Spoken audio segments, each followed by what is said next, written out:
Hi and welcome to this webinar. This is the February 2021 webinar.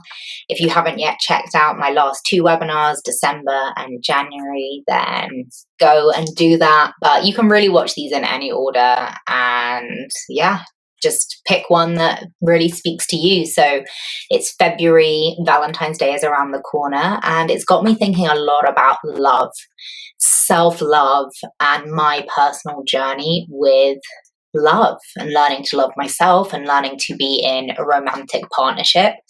And I often have had questions from clients or friends or people that I've gone through this kind of introspective journey with around my manifesting love journey and how that went for me and what I learned along the way. And it has always been such a big, meaty topic in my mind that I've struggled to explain it in, 2, 3, 4 minutes in a conversation. And so I thought this could be a great topic for us today for the webinar: how I manifested love, how I unblocked my limiting beliefs around love and romantic partnership, and how I cultivated more love with myself.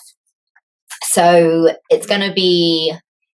there's probably going to be a little bit more personal here, more kind of my history, and I hope that is useful. Of course, if it's not, feel free to disregard it. We are all completely different, completely unique humans.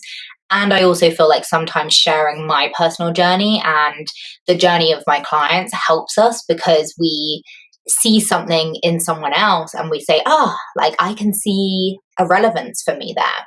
So that's kind of why I'm sharing this journey. And also because it's important to me, I think, to be really honest, because I think people who maybe meet me now and see, my relationship story maybe people don't realize that I went through so many very different situations for years and years and years, where I found that I was quite unsuccessful in love, or I felt like I was quite unsuccessful in love. And so now I feel in a different place. And so I feel like I have that benefit of looking back and seeing how things are different. So I want to share that with you. So to start this conversation, I'm going to tell you a little bit about the messaging around love that I received growing up. And that is because I really believe that when we start looking at our own patterns around anything, it's really important for us to look at the messages that we received when we were young. And those messages are often ingrained in us and become our patterns and our beliefs. And those patterns and beliefs drive our behavior long after the original situation or stimulus has gone. And so, as I'm telling you this story about my childhood, the question for you to maybe ponder on was, what was the messaging I received when I was growing up around love? So when I was growing up, I had, a pretty stable home life up until, I would say, I was a teenager, an early teen, maybe 11 or 12, when I started kind of noticing that something wasn't quite right with my parents' relationship. And I really remember noticing, like, my mum was very distracted. I felt like she was very absent. Kind of remember her being, on the computer a lot, and kind of just having a worry, like, is this normal? And then, my parents never used to fight at all. I never really heard them argue. My mum was kind of more quiet, on the quiet side, and my dad was more on the loud side. And so I remember hearing them kind of having an argument, and me and my brother and my sister all kind of leaving the house and going to a local kind of place to play, and just feeling very, very anxious about what was going to happen. And subsequently, my parents, did get separated and divorced. And through that period, there was a lot of abandonment wounds that were triggered in me. So my mum left kind of my dad, and my dad was, very, very upset because it wasn't his choice, and, very difficult scenario. And as a child who was 13 at the time, a very sensitive child, I really feel like I took on a lot of that grief that he was feeling and a lot of worry about my dad and whether he was going to be okay. So that early messaging around relationships to me was that I had to be, I was quite anxious and quite sort of always looking to see, is my mum okay? Is my dad okay? How are people survive? You know, how is everyone going to be okay? Is everyone going to survive this? And very kind of sort of hyper vigilant of my surroundings, like making sure that, you know, my dad was looking after himself, that he was eating, that he wasn't going to be, you know, suicidal or anything like that, because that was like a real concern for me at the time as a child. And so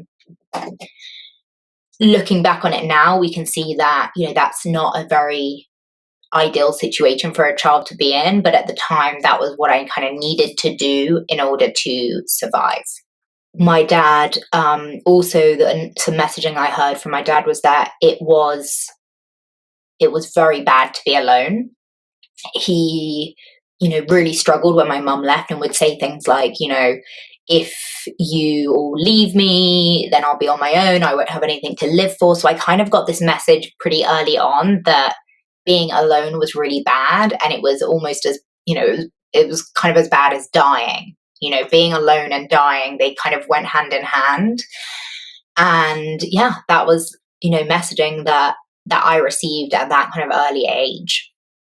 So, and, you know, I share this about my life because I know that we all have messaging, and my mum and my dad were 100% doing the best that they possibly could, just like I will do the best I can do for my children when I hopefully have children one day. And we're also human, you know, we can't predict what's going to happen or how we're going to handle certain things. And by understanding what messaging we received, it's not about passing blame or saying that shouldn't have happened, but just understanding ourselves better and understanding what we may have picked up at this early age and how that maybe is affecting our behaviors now. So I personally, you know, didn't really get involved with boys or anything until more into my late teens. You know, honestly, the first few experiences I had in my early teens were not great. I'm not going to go into it too much now, but I would just say as a young woman, a young teenage girl, you know, things happened that were not consensual and that I didn't want to happen. And so, you know, I definitely viewed love and men as kind of a bit dangerous, or like this feeling of like anxiety around it. Like there was no love or safety. It was all like kind of, yeah, dangerous, and not at all kind of nourishing or nurturing. And, you know, I think that probably a lot of people can resonate and relate to that, especially I think women. And so when I then, you know, went and had a relationship when I was about 16 and lost my virginity to my boyfriend, that was the first time when I kind of felt like, oh, like this love is nice. Like it's nice to have someone and have a partner. What I started noticing in that relationship was that same kind of hypervigilance around like checking to see if they were okay that I had with my parents came back with my partner. So with my boyfriend at the time, I was very attuned to his text messages or how he was on the phone or how he was when I saw him in person, and if he, like, you know, kind of looked the other way or wasn't really engaging with me, or, you know, didn't want to have sex or anything, it was like this shot of anxiety of like, oh my gosh, what is wrong? What is wrong? And I was basically developing this anxious attachment style that I'd developed as a child too, probably even way before my parents' divorce. Honestly, that was always kind of my tendency. Even when I was a baby, I was very kind of clingy and very attuned to other people's energies. And so that partner, that boyfriend, we were very young, but it was very highs and lows, and he kind of cheated on me, and it broke my heart, and it was all very dramatic, and then we would get back together, and just kind of that classic what you see like in the movies for children, like childhood relationships at 16 or 17. And honestly, that then was a pattern that kind of continued. I would have these relationships that were either very volatile, of like, does he want me, does he not want me, where I was always kind of feeling like I was sort of chasing, or I was being chased, and then it would switch, and then I was chasing, and it was like this highs and lows, highs and lows. There was never this sense of kind of peace and contentedness. And actually, when I did find a boyfriend who did adore me, he was a friend, and we kind of became boyfriend and girlfriend after a lot of drama. There was just this peace and contentedness and feeling so loved and supported that I honestly felt like I couldn't handle it. Like, it made me feel so stifled. It made me feel almost suffocated, and I couldn't bear to be around him. Like, he loved me so much, like I just couldn't. It was very, very uncomfortable for me to be in that. And then I would like, meet these guys who would treat me like shit, and like, just be very up and down. And I felt like, oh yeah, this is the feeling that I associate with love. This is the feeling that feels more alive for me, because that other feeling felt stifling. I just couldn't handle it at the time. And this basically translated then into meeting, when I was in my early 20s, met a guy, and I was very drawn to these types of men who were, I kind of felt like needed fixing, or I felt like they were very dangerous or volatile, or and looking back on it now, you think, oh, why would you find that attractive? But there was something about it that I did find attractive. And this person that I met, when I met him, he was like off his face on drugs, and he'd been drinking loads, and we stayed up all night. And my conscious brain now, 15 years later, is like, why was that attractive? But at the time, there was something inside of me that wanted to be there for him, to comfort him, to like fix him, to support him, to nurture him. And so you can kind of see maybe some of the patterns there from when I was a teenager with my dad, and kind of picking up the pieces there. And of course, at the time, I had absolutely no awareness of this. I was just like, oh, he's cool, like I want to go out with him. And so we ended up having this long relationship that was really not healthy in lots of ways. And not really just because of the drink and the drugs, but I wasn't really my full self. It was very much kind of me molding myself to him, which was another kind of trait that I had, of like wrapping myself up in the person and their friends and their family, and kind of forgetting who I was, or not really even knowing in the first place who I was. And that relationship really, after 4 years, I felt I just completely lost who I was. And it was around that time that I basically started to have an affair with someone who was close to my partner, who was my senior at work, who was over 10 years older than me. It was like classic recipe for disaster. But I had been drawn to this person again for similar reasons, and it felt somehow like a way out. Like, it felt like that was that was the person I was meant to be with, and that we were in love. And even though they were married and had children, like, that didn't matter. And it was this, like, the love you read about in the movies. Like, I really, in that moment, felt like this was going to solve this emptiness and this ache that had been with me my whole life. And actually, that relationship was toxic on so many levels, not just because, we were lying to people, and not just because he was someone in my chain of command that I shouldn't have been having a relationship with, but also physically kind of painful for me, very rough,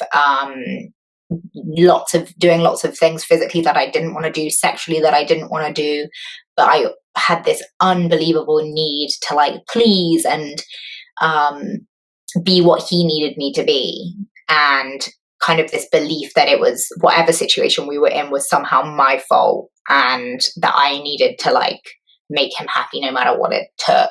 And that was really that I was 25, so it's like so young, but at the time I felt really old, obviously. And yeah, I came out of that after 6 months or so, realizing that I was going to die if I kept in that. I was very depressed. I was having terrible panic attacks. I had, basically had to get a new job. I'd had to, I'd split up with my boyfriend. I'd had to find somewhere new to live. And I was like, that was my full rock bottom, where didn't know who I was. I'd lost sight of myself, and I was so ashamed. Like, how could I have done this? How could I have gotten myself in this relationship with this man who was married? My friends kind of turned their back on me. So it was a really, really bad time. So it was a really tough time. And, that really was for me a huge turning point. I'd gotten to this point where everything I wanted, which was to feel loved and safe and nurtured and supported, it couldn't have been further away from me in that moment. I had really just completely lost sight of who I was and what I wanted. And if anything, I'd manifested the opposite of what I wanted. And although it would be some years before I could see this clearly, my actions, even though they were coming from a place of wanting love, were actually pushing away true love, pushing away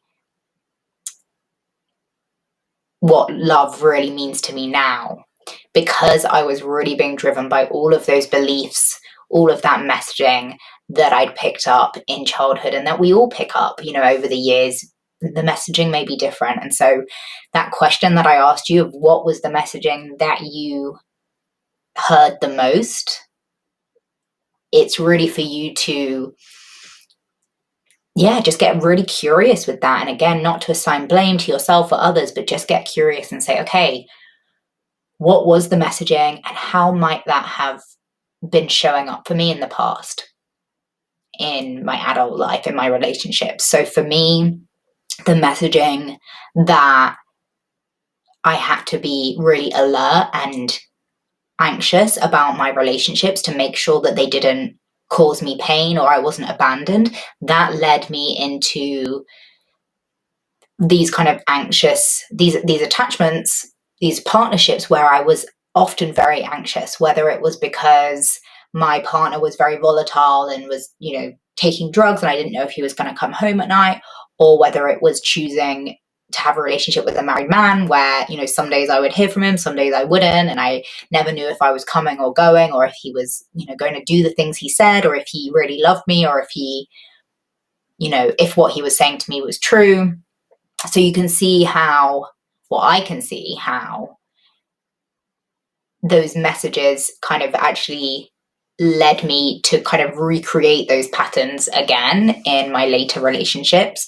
And it was amazing to me when I realized that one relationship I had, which actually did feel very nourishing, I wasn't able to deal with it because I wasn't able to receive that love, because actually I'd never really been in that situation before in my life where I had like safety and comfort and nourishing and nurturing. And so my brain and my body just couldn't process that, couldn't be with that, didn't know how to handle that. And it really clicked for me maybe a year after this experience of being in this relationship. So in the end, I walked away and realized that this was going to kill me or him or the family, and walked away and tried to rebuild my life. But I wasn't really able to process the emotions for maybe a year later. I was kind of just still in survival mode. And a year later, I started going to therapy for the very first time. And obviously there was a lot to be worked through. And it was around that time I was dating again. And because honestly, I was always dating. And this is, again, a pattern that had come in for me of I really didn't feel comfortable being alone. I had picked up that messaging of to be alone is almost as bad as death. And so I was constantly looking for my next partner. And so I was dating this guy at the time who I'd met on an app. And I remember telling my therapist about this guy and being close to tears. And she was like, what's this? What's here? Like, what are these tears? And it was like this knowing that he was too good for me, this knowing that it wasn't going to last, he wasn't going to stick around. And I'd only been on a couple of dates with him at this point, and I'd put him on a pedestal so much. And, she said to me, everything that you've mentioned about this person is like attributes about him, like his job or, how ambitious he is and things like that. It's not really who he is as a person, because I didn't know who he was as a person. I didn't barely know him. And yet I knew deep in my bones that like I wasn't good enough. And she said to me, my therapist said to me, do you think that you deserve someone like him, that you're worthy for? And I said, no, I don't deserve it. I'm not worthy. And I know that he'll see that and he'll leave. And so, and that did happen, and he did leave. And he really was not good enough for me. Now looking back on it, I can see that he had a ton of issues, but at the time that's where my self-worth was. And so the next kind of question that I had to tackle for myself was, how much do I value myself, and how worthy do I feel of these relationships that I'm giving myself? My worthiness was so low. I mean, if that doesn't come across from the stories I've already told you, I don't know, because even after, having, this really horrible relationship that was left me physically and emotionally battered, I, continued to date, and I ended up dating guys on apps. And I was dating this one guy who was horrible to me. He would call me names. He would, say all these things to me. He would, when we were like having sex and intimate, he would take the condom off without me knowing, like behind my back. Like, horrible. Like when he knew like that was important to me, and like he was a liar. Like, honestly, I only went on, maybe like, I don't know, 4 or 5 dates with this guy, and I only had sex with him like that one time. But I remember having this awful experience with him in bed and feeling so used and so gross, and like realizing I didn't like him at all, but still feeling like I couldn't leave, still feeling like I remember feeling so unsafe there. Like, I even had a thought, like, this guy could be like a psychopath. Like, he is showing like psychopathic tendencies. And just thinking, oh no, I'll just stick it out because we said we'd like do something nice together tomorrow when we wake up. And I just had this like epiphany moment. I remember it so well, of like, Laura, you're an adult.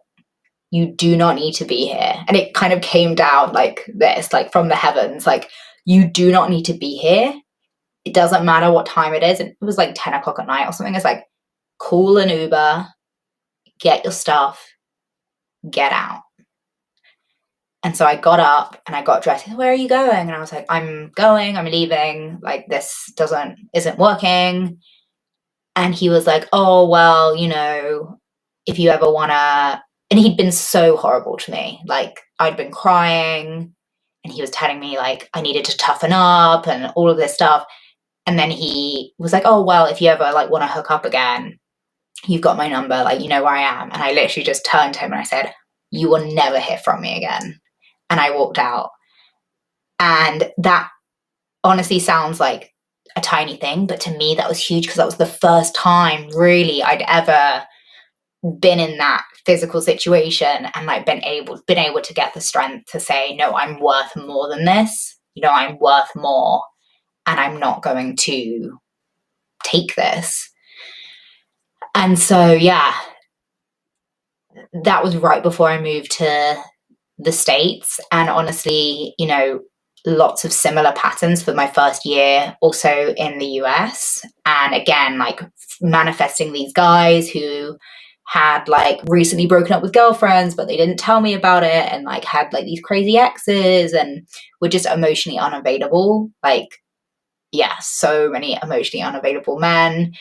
Even manifested a similar like love triangle situation with two guys who are friends, and like just so much drama, so far away from what I truly desired, which was deep, intimate, loving partnership.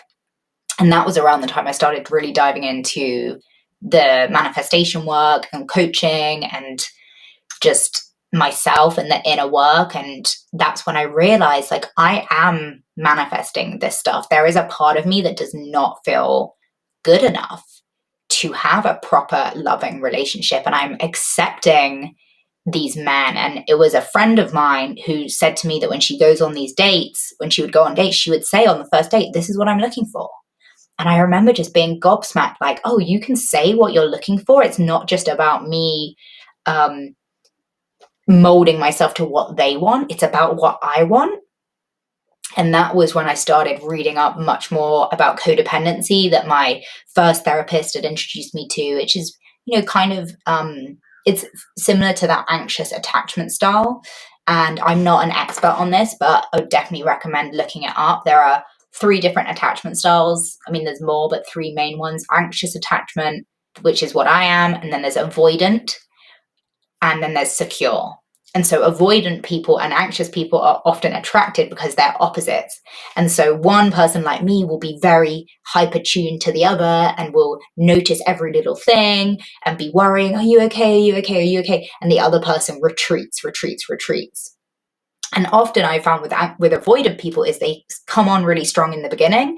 And then once I was kind of hooked in, then they would be kind of avoidant. And I heard from a lot of my therapists that there was often a lot of avoidant people in the dating pool as you got older, because I was, still dating, into my 30s and on the apps. And my job as an anxious person was to, 1, try to become more secure in myself, and 2, try to notice when I was dating very early on someone who was showing avoidant tendencies. And so that was like just such a new realm of possibility opened up for me that, I could be picky and I could choose and I could say to someone, no, like you're not what I'm looking for. And I remember the first time I kind of broke up with a guy who was nice enough and things were going well, but he didn't want to commit. And I remember saying to him, like, this isn't working for me, and being so upset, even though I didn't really like him. Like, we really didn't have a lot in common, but it was kind of like I was grieving the relationship I really wanted desperately and not him. And it was like I was grieving that possibility lost, or that it wasn't going to be him.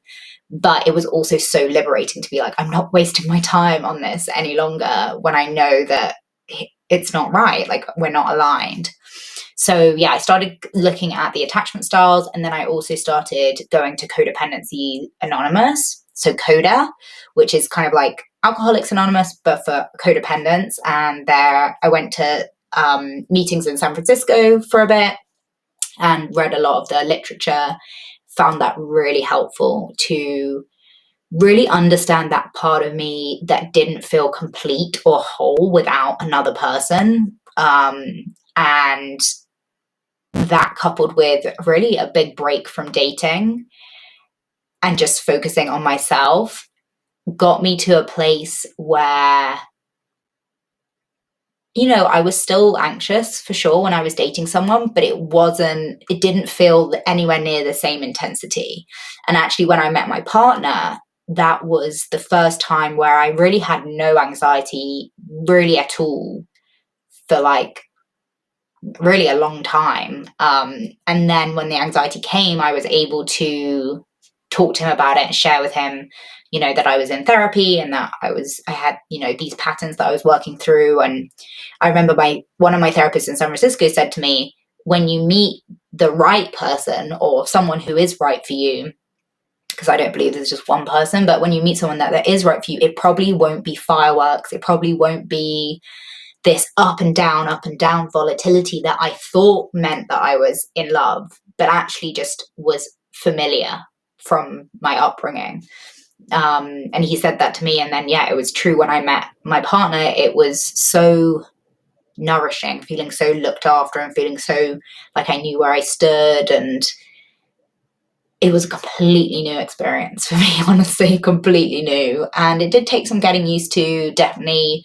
I think when we started getting more serious after a year, like I had a wobble when we were thinking about moving in together and, just can I really allow myself to like just release into being loved and cared for and being solid. And, it's still a continuing journey. For sure, we both have triggers, we both have saboteurs, we both have tendencies. I can still have this anxious attachment style, which can also come out as a slightly controlling saboteur.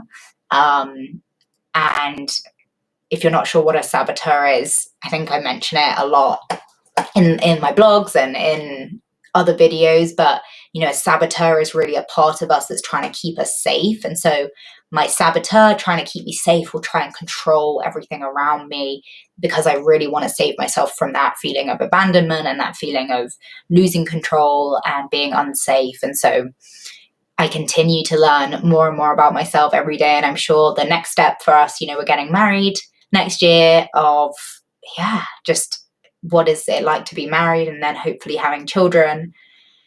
The lessons never end. And I think meeting a partner, whether it's a short-term partner, long-term partner, is just the best opportunities to learn more about ourselves.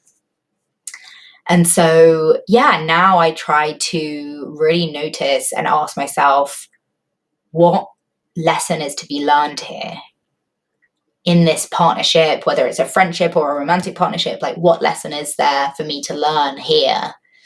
And my lesson at the moment, my big lesson, is around that need for control and understanding that controller saboteur and asking myself, what would the highest and greatest version of myself do? What would I want to do? How would I want to feel if I could magically embody that version of me?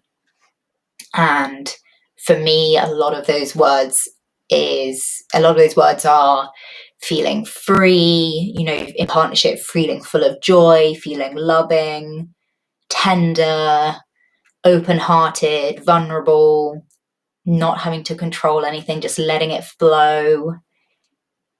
And just trying to tap into that as much as I can and just noticing the things that trigger me and pull me out of that and more into my saboteur territory. So if you're watching this and you're looking to manifest love, I hope that in some way my slightly tragic past has shown you that change really is possible. And the first step is always awareness. When I was in those situations, until I started to really look at my own patterns through the help of a therapist, a coach, reading lots, Coda, all of those resources. Before that, I was so in it. I didn't know what was happening. I just couldn't understand why the same thing kept happening over and over. I kept meeting the same kinds of people, the same kind of guys, getting in the same situations. Once I had that awareness and those ahas of like, oh, I am a player in this. I'm not a helpless victim. I am contributing in certain ways. That's when I realized, okay, if I've actually been actively contributing to manifesting these situations, what do I have to do? Who do I have to be to contribute to manifesting the experiences I want? And to really manifest love, I had to learn to love myself. And to do that, I had to kind of get to know myself again and give myself that autonomy to be who I wanted to be, do the things I wanted to do. meet my vision for myself. So rather than doing all the hobbies that I thought the guy would like, figuring out what were my hobbies, what did I want to do? And actually doing that, I had this vision of myself being someone who would go climbing at the climbing gym. And so I ended up going on my own to a climbing lesson. And I remember everyone else there was couples. I had to like be partnered with the guy who was leading it, and just feeling like, oh God, I'm always going to be this person. And then I remember I went and ran a marathon on my own, my first and only marathon. And then I went on this Grand Canyon tour. Everyone else was couples. It was just me. And it was hard. But then eventually I was like, yeah, like this is like that bit in the movie where she's like, yeah, like I'm going to do all the things that I want to do. I'm not going to not go to the Grand Canyon because I don't want to be the only one sat on my own on the bus with all these honeymooners. Like I went and I had a great time chatting to them all, and they were all really kind. And, you know, funnily enough, then when I went on my first date with my partner, we went to the climbing gym and we really bonded over a shared love of climbing. And that wouldn't have happened if I hadn't have actually sat down and created space and said to myself, okay, Laura, who do you want to be? Who do you want to be?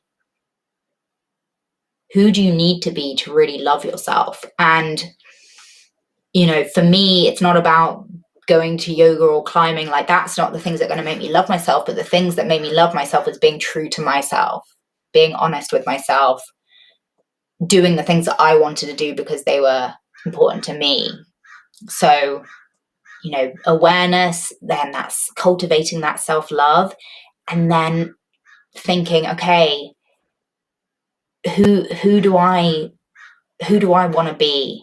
And when I meet the love of my life, you know, who do I want them to fall in love with? And then becoming that person. And then just continuing to work on it, continuing to, you know, explore. And for me, and with my partner, communication, being able to be aware of how we're feeling and communicate it early, I think has really helped us to get over just those challenges that we're all bound to face. So below this, I'm going to put down some reflective questions for you coming out of this webinar for you to journal on. I'm also linking a self-love and self-acceptance mindfulness practice that you can access through my online program, Learn to Love Your Life.